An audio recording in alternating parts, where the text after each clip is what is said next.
Fala galera, tudo bem com vocês? Eu espero que sim.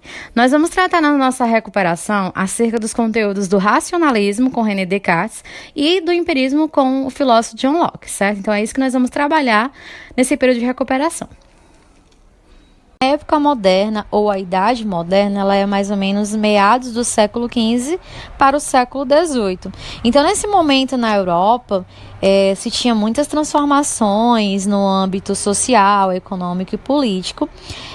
Por exemplo, na questão socioeconômica, era uma passagem da época feudal para o capitalismo. Vocês sabem que na Idade Média, quem tinha terras, né, quem tinha feudos, eram as pessoas que tinham riquezas naquele período.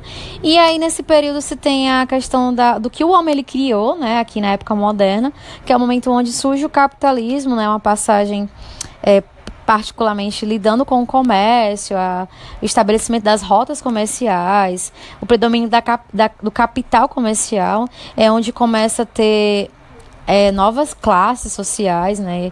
Sai aí partindo para questões de revoluções mesmo, industrial. E aí a gente tem a questão da divisão, né, em classes, que na época medieval tinha outras classes, e aqui se tem principalmente a burguesia e o proletariado, né? E tem essa divisão também por classes. No campo político, o poder dos reis estava nos estados nacionais modernos, como Portugal, Espanha, Inglaterra e França. E aí, nesse cenário, nós podemos perceber a prática econômica, o sistema econômico do mercantilismo. Além do mercantilismo, foi uma época também das grandes navegações e a expansão comercial marítima, que nesse processo deu origem a novos mundos, né, a novas descobertas, no caso, e a colonização principalmente da América. E aí, assim, quando eu me refiro a mercantilismo, eu me refiro a um sistema econômico que foi um momento de transição do modo de produção feudal, né, onde tinha posses de terras, para a produção capitalista, que é justamente o momento que se tem o acúmulo de metais preciosos, que era o ouro e a prata. E quando eu me refiro às grandes navegações, eu falo dessa transição também, né, da Idade Moderna, onde o ser humano ele tem mais autonomia, né, onde o ser humano ele tem mais ele tem mais revalorização, ele pode buscar novos conhecimentos. E aí iniciou-se por Portugal, certo? Portugal, que era um estado absolutista, que era um estado nacional na época, e outros países como a Espanha, como a Inglaterra e a França também partiram nessas grandes navegações. Essas grandes navegações, elas foram conhecidas como uma expansão marítima, né? Eles saíram em busca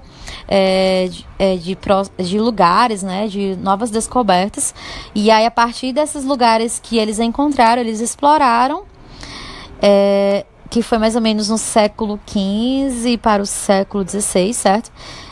E aí, a partir disso, conheceram terras desconhecidas, e entre elas o nosso continente, que é o continente americano. Nós podemos perceber a influência, por exemplo, de Portugal aqui no nosso país, e da Inglaterra nos Estados Unidos. Então, existe essa expansão marítima, esse comércio marítimo, essa exploração que se deu também nesse processo de transição, né, do finalzinho da época medieval para o início da época moderna. E aí foi século XV para o século XVI, que é onde o ser humano ele passa a explorar novos territórios e novas riquezas. Devemos destacar também aqui as revoluções que aconteceram na época moderna. A Revolução Francesa, né, na questão dos ideais de liberdade, fraternidade, igualdade. A Revolução Industrial, onde se tem o início, né, propriamente do capitalismo. E também podemos perceber a transição do momento teocêntrico, né, da expressão teocêntrica para a expressão antropocêntrica. É onde, com a Reforma Protestante, a Igreja Católica ela começou a ter menos influência e, consequentemente, nesse processo de transição, Deus deixou de estar no centro de tudo e o homem passou a estar no centro das coisas, né? Passou a ter a sua liberdade de expressão, né, de poder buscar novos conhecimentos e novas investigações científicas. Então, foi uma transição teocêntrica, né, Deus no centro de tudo, né, que tinha Deus como centro de tudo, a época medieval, para a modernidade. A modernidade, ela se destaca pelo antropocentrismo, pela antropocêntrica, que é justamente o homem como centro de tudo. É onde o homem ele passa a buscar novos valores, buscar novas investigações científicas. E aí, nesse período também surge o Renascimento, que teve uma grande influência do humanismo, que envolveu vários intelectuais, certo? E artistas da época. Dentro desse contexto também ocorreu o desenvolvimento de uma filosofia laica, né? Como se tem a transição de sair da religião para o homem ser mais independente, parte daí também uma filosofia laica, que não tem a presença religiosa, né? O chamado Estado laico, onde os governantes eles poderiam governar sem ter a presença, né, a influência religiosa na sua capacidade de intervir no mundo e organizar a sociedade da época. Então, a filosofia laica ela surge nesse momento e até hoje, né, os estados modernos, as políticas, os estados políticos que têm como base o laicismo, a presença não religiosa é tida desde a época moderna. O Renascimento, que era um movimento cultural, ele contribuiu muito nesse período para envolver, no caso, princípios que tinham como base, né, a cultura greco-romana, voltar aos ideais grecos-romanos, né? Então, era um momento que impulsionou a confiança nas possibilidades da razão e da liberdade, onde se questionou princípios, né, religiosos, né, no caso, é onde se rompeu com os desígnios religiosos. E aí nós podemos perceber que esse movimento ele foi iniciado na chamada Península Itálica, em meados do século XIV. Envolvia vários artistas e intelectuais de diversas áreas, tá? E eles defendiam o estudo da cultura greco-romana e exaltavam o ser humano e seus atributos, né? Principalmente com a questão da razão e com a questão da liberdade. E a partir disso, se teve os estudos, né? A retomada dos textos clássicos gregos.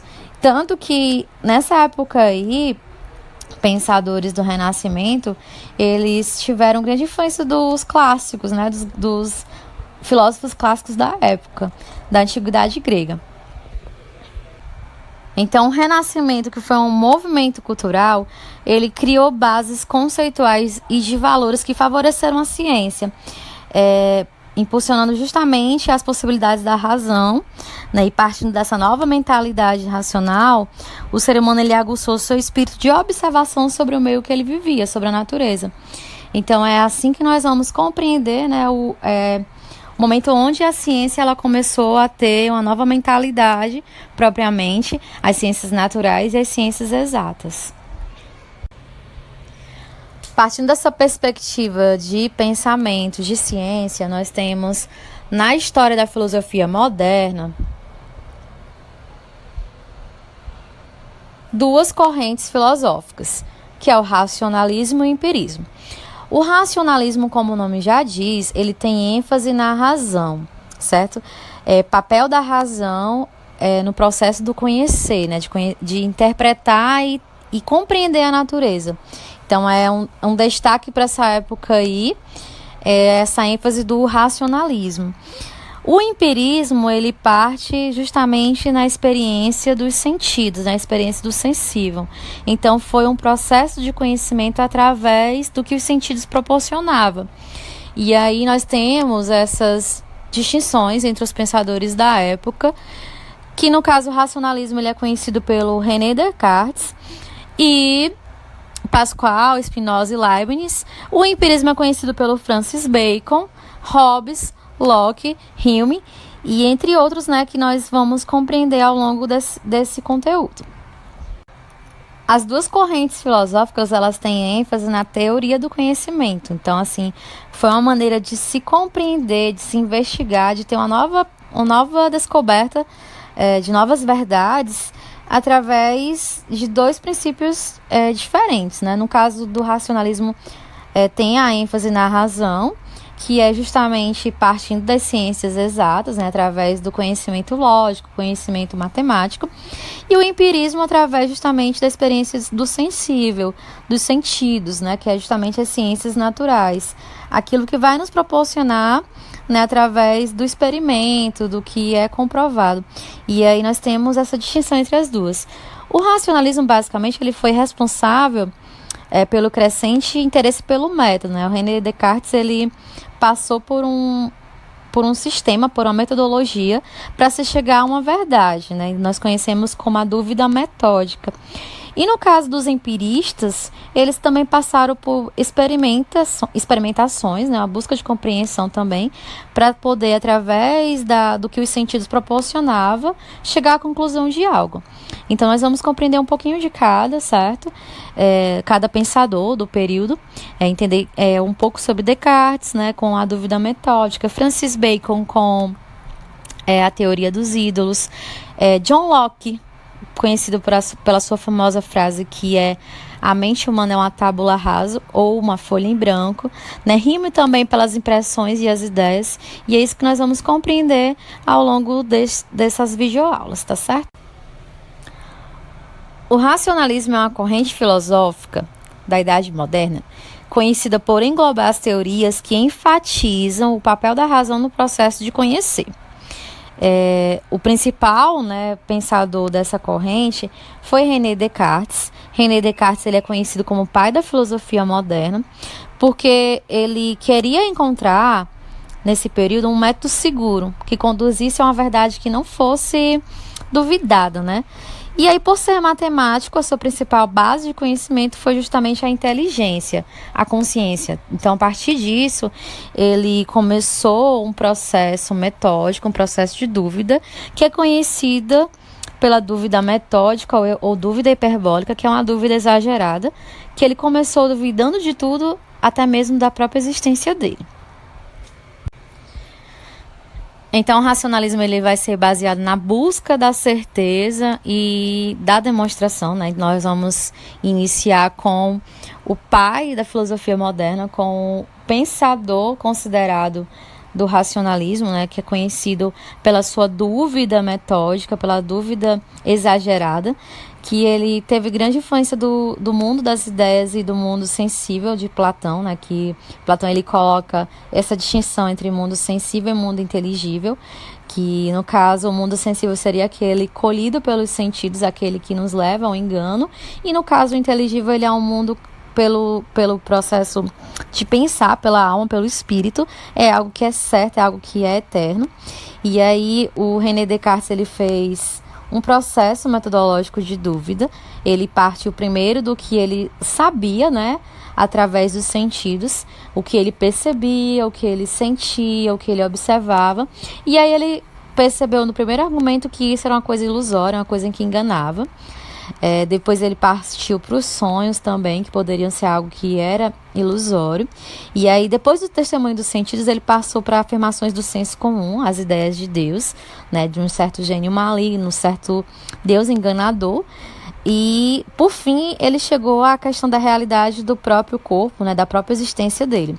É onde ele interrompe a cadeia de dúvidas, que é um momento onde ele se depara com a dúvida do próprio ser. É onde ele tem a descoberta do eu, a descoberta do pensamento, a descoberta da razão. É onde ele descobre o chamado res cogitantes, que é o cogito, né? O que significa o ser pensante, o puro pensamento. E nesse momento nós temos uma frase célebre que conhecemos como penso, logo existo. É o momento onde Descartes ele tem a pura certeza da sua existência. Eu existo enquanto penso. E aí, partindo dessa ideia, né, da existência dele, da questão do código, do pensar, da substância pensante, ele começa a investigar outras ideias que ele colheu, né, ao longo dessa dúvida, para se chegar a essa conclusão. Que aí nós temos 3 tipos de ideias na visão de René Descartes. As 3 ideias de Descartes, elas são tidas justamente pelo processo metódico da dúvida hiperbólica, a dúvida que ele teve, né? Primeiro ele passou pelo que ele já conhecia ao longo da vida, né? A questão do senso comum, a questão do que o sentido proporcionava e as coisas que também poderiam estar na imaginação dele e até mesmo aquelas coisas que já tinham nascido com ele. Então, assim, a visão, principalmente dessas outras ideias claras e distintas, né, diferentes uma das outras, ela se dá em três partes. A primeira é tida como as ideias adventícias, né, aquelas ideias que vieram de fora. Então, quando ele está no momento do argumento dos sentidos, né, a questão do senso comum, do que ele aprendeu ao longo da sua vida, são aquelas ideias colhidas justamente por meio de informações que os sentidos deu. Então, essas são conhecidas como as ideias adventícias. As factícias são aquelas ideias que são criadas na nossa mente, na nossa imaginação. Nós podemos perceber que podem ser até relacionadas ao momento que você começa a imaginar, você começa a sonhar. Então, também parte pelo processo disso, né? A imaginação, quando você coloca a um ser que é perfeito, né? Então, assim, pode ter relação também com a questão de ideias relacionadas a crenças de uma divindade, né? As coisas que você pode também inventar. Já as ideias inatas, que é a principal ideia que ele trabalha, são aquelas ideias que nascem conosco, aquelas ideias que não dependem da experiência. Esse inatismo, né? Essas ideias inatas são ideias propriamente influenciadas pelo inatismo de Platão, quando Platão ele fala sobre o mundo inteligível, né? O mundo das ideias, a questão da racionalidade, o espírito humano, o que é que nasce conosco, né? Então, assim, para ele, essas ideias inatas, ela é justamente aquela ideia do pensar, né? O penso, logo existo, ele tem base justamente na questão do inatismo, na questão do cogito. É uma intuição pura, é algo que você percebe, que você vê o ser pensante. Não é uma ideia que vem de fora. Então, assim, quando eu penso, quando eu utilizo a racionalidade, quando eu utilizo a razão, eu posso ter como ideias inatas também a questão da inteligência, a questão do raciocínio lógico, a questão da matemática. Então, são ideias que nascem conosco, né? Então, elas não são sujeitas ao erro, elas provêm da razão, elas provêm do pensamento. Sido como um dos maiores empiristas britânicos, ele afirmava que o conhecimento, o que nós conhecemos, o que nós aprendemos, era proveniente da nossa experiência, né, do senso comum, dos nossos sentidos. Era uma coisa que era de origem externa, justamente as sensações, que é o que ele vai colocar nas ideias, como também aquelas que são internas, que é justamente as reflexões. Então, ele é conhecido pela frase: a mente humana é uma tábula rasa, ou seja, uma folha em branco. E nós vamos compreender agora um pouco sobre a teoria empirista de John Locke. Para compreender inicialmente o que John Locke tentou retratar, a primeira coisa é saber que ele era totalmente contrário às ideias inatas de René Descartes. Porque René Descartes ele defendia o penso logo existe. Então, ele defendia o inatismo, né, de Platão, que o conhecimento, que as ideias, elas estavam na nossa mente, já nasciam conosco. Quando se fala no penso logo existo, essas ideias inatas que foram tratadas na visão de Descartes, elas defendem que o quê? Imagine a mente humana, né? A mente humana. Imagine vocês aí a nossa mente. Então, para Descartes, a mente, ela já vinha preenchida, certo? Ao nascermos, já era preenchida. E é isso que ele defende, que as ideias nascem conosco, né, o René Descartes. No caso do John Locke, ele vai dizer a seguinte coisa, que a mente humana, ela é uma tábula rasa. Imagine uma tábula que é reta, uma tábula que não tem nada escrito, que não tem nada gravado. Então, assim, é como se fosse uma folha em branco. Aí vocês fazem uma comparação. A nossa mente, segundo Locke, ela não tinha nada preenchido, nada escrito, certo? Nós nascemos, diferente das ideias inatas, e nós nascemos sem a mente estar preenchida, sem a mente ter nada de aprendizagem, nada de conhecimento. Então é isso que ele vai extinguir, ele vai ser contrário às ideias inatas de René Descartes, porque as ideias que ele vai colocar são as ideias tidas pela experiência dos sentidos, tido pela experiência sensorial. Então, segundo Locke, nada vem à mente sem ter passado pelos nossos sentidos. Ele diz que as ideias que nós temos, elas são resultados da nossa experiência sensível. Então, um exemplo, para ele, as crianças, elas não têm ideias, elas não nascem com ideias. A mente delas não tem nada de aprendizagem, de conhecimento. Ao nascer, a nossa mente é uma folha em branco, né? Daí que temos a famosa frase: a mente humana é uma tábula rasa, na qual nada foi escrito, nada foi gravado. Então, quando eu me refiro a tábula rasa, eu me refiro a uma folha em branco, que não tem nada escrito, nada gravado. Então, é assim, o que ele vai falar dessas ideias? Ele defende duas ideias, certo? Que são as ideias de sensações e as ideias de reflexões, para compreender essa experiência, essa aprendizagem através dos sentidos. Então, assim, ao longo do tempo, as ideias, elas vão, aparecendo na nossa mente, porque nós nascemos sem nada escrito, sem nada gravado. A nossa mente, ela está totalmente em branco ao nascermos. Então, a criança, quando ela tem contato com o externo, ela não sabe de nada, ela não tem nenhum conhecimento sobre nada. E aí, a partir do momento que ela tem esse contato com o externo, quando ela abre os olhos, quando ela começa a perceber as coisas à volta dela, ver as cores, ver os objetos, ver alimentos, ver as pessoas, é quando ela começa a adquirir as primeiras ideias. Então, imagine uma criança ao nascer e ela tendo o primeiro contato com o mundo, né? E aí, a partir desse momento que ela tem esse primeiro contato com o mundo, é onde ela vai preenchendo a sua mente aos poucos.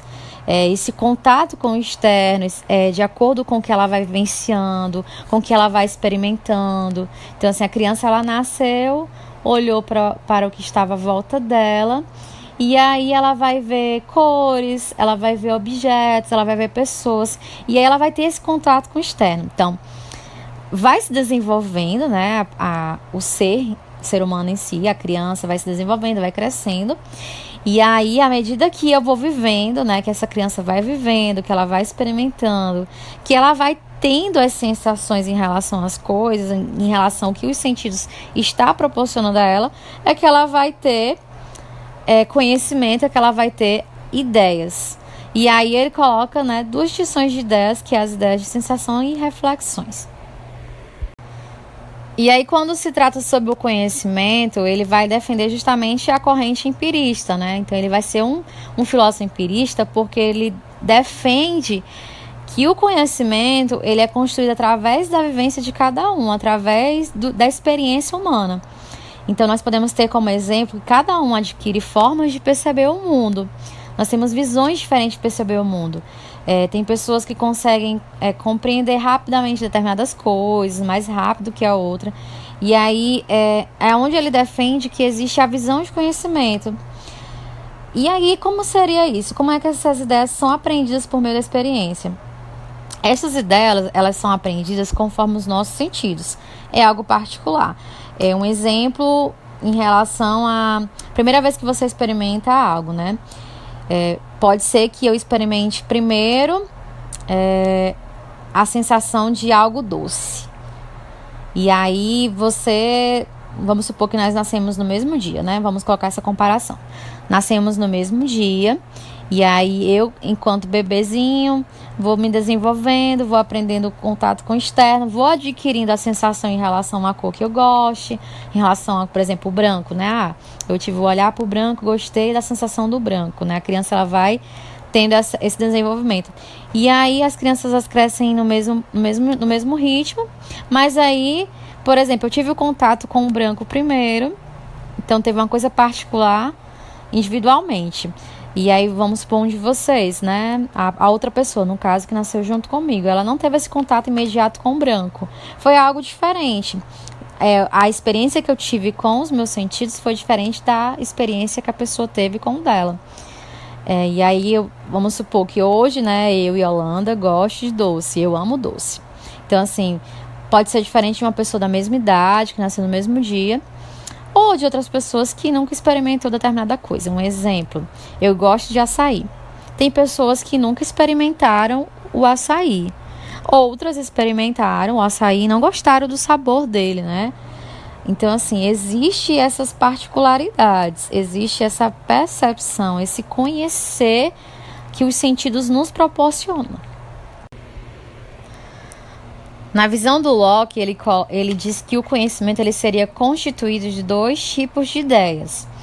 Seria as ideias de sensação, certo? Que são aquelas primeiras ideias, aquelas que chegam à nossa mente, né? Seriam aquelas que chegam primeiro pelos sentidos. Um exemplo bem prático. Quando a criança nasce, ela tem um contato com o externo, né? As pessoas, os objetos, né? O que está à volta dela. Então, ela tem uma sensação em relação à cor que está à volta dela. Pode ser a cor amarela, a cor branca. Aí, com o passar do tempo, ela vai tendo contato com os objetos externos, com as coisas externas, como os alimentos. E aí nós podemos perceber em relação a um alimento doce ou em relação a um alimento amargo, né? Qual é a sensação que ela vai ter. A partir do momento que ela tem essa sensação em relação à cor, em relação ao alimento, em relação a objetos que são externos, é que ela formula as primeiras ideias. E aí podemos ter a segunda ideia, que é um tipo de conhecer também, que seria justamente as ideias de reflexão, que são aquelas que são resultados da combinação e a associação das sensações por um processo de refletir. O que eu percebo, o que eu penso, o que eu duvido, certo? Então, exemplificando. Quando vocês... um exemplo, vamos supor que um de vocês goste muito da cor azul.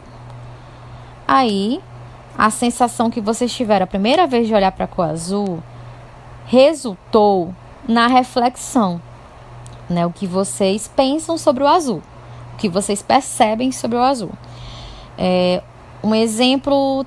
Outro exemplo, né? Em relação a uma comida. A primeira vez que vocês comeram lasanha, né? A sensação em relação à lasanha, que é um objeto salgado, né? Aí, consequentemente, vocês tiveram um pensamento, uma reflexão, né? Uma combinação das sensações com o refletir, né?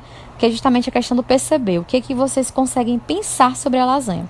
Então, aí, basicamente, vocês podem ter, através da sensação, o quê? Com o contato externo, vocês vão ter uma reflexão. Olhou para o objeto, teve uma sensação com o externo, certo? Em relação à cor, em relação à comida, em relação a uma bebida. Aí vocês puderam ter o quê? A questão de sentir, se gostou ou não gostou. Esse gostar ou não gostar, né? O que você percebe, o que você pensa, o que você crê, duvida, isso é uma coisa refletida através da sensação. Então, se você gosta muito de doce, o gostar do doce, o perceber o doce, o pensar no doce, é resultado da sensação que você tem quando você come doce, certo? Então, basicamente isso que ele coloca em relação ao conhecer, em relação à questão das ideias que são formuladas na nossa mente quando nós temos contato com o externo.